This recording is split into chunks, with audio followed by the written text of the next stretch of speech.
गिनती 30। एक फिर मूसा ने इस्राएली गोत्रों के मुख्य मुख्य पुरुषों से कहा, यहोवा ने यह आज्ञा दी है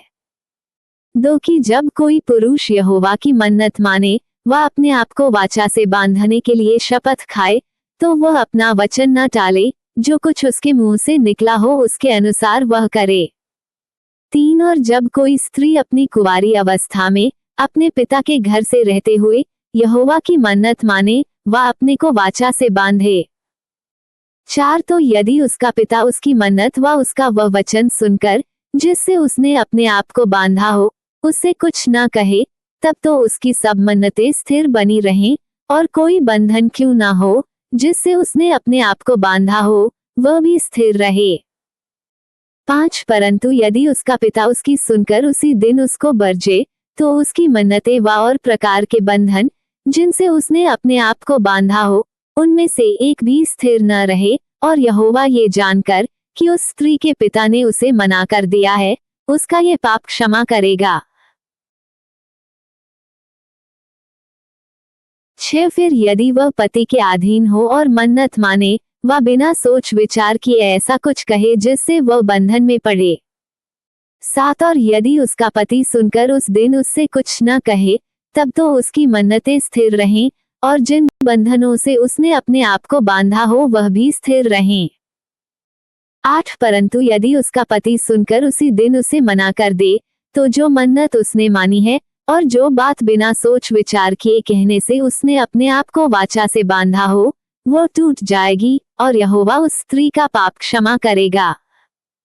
9 फिर विधवा व त्यागी हुई स्त्री की मन्नत व किसी प्रकार की वाचा का बंधन क्यों न हो जिससे उसने अपने आप को बांधा हो, तो वह स्थिर ही रहे। 10 फिर यदि कोई स्त्री अपने पति के घर में रहते मन्नत माने व शपथ खाकर अपने आप को बांधे।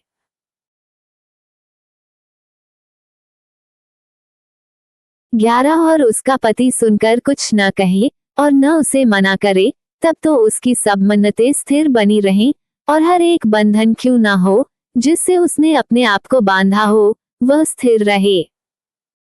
12 परंतु यदि उसका पति उसकी मन्नत आदि सुनकर उसी दिन पूरी रीति से तोड़ दे, तो उसकी मन्नतें आदि जो कुछ उसके मुंह से अपने बंधन के विषय निकला हो उसमें से एक बात भी स्थिर न रहे, उसके पति ने सब तोड़ दिया है, इसलिए यहोवा उस स्त्री का वह पाप क्षमा करेगा।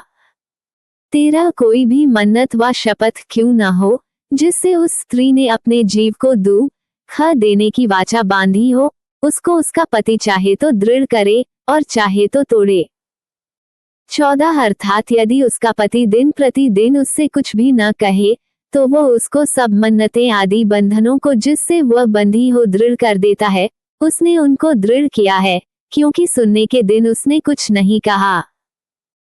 15 और यदि वह उन्हें सुनकर पीछे तोड़ दे, तो अपनी स्त्री के अधर्म का भार वही उठाएगा। 16 पति पत्नी के बीच और पिता और उसके घर में रहती हुई कुंवारी बेटी के बीच जिन विधियों की आज्ञा यहोवा ने मूसा को दी वे ये ही हैं।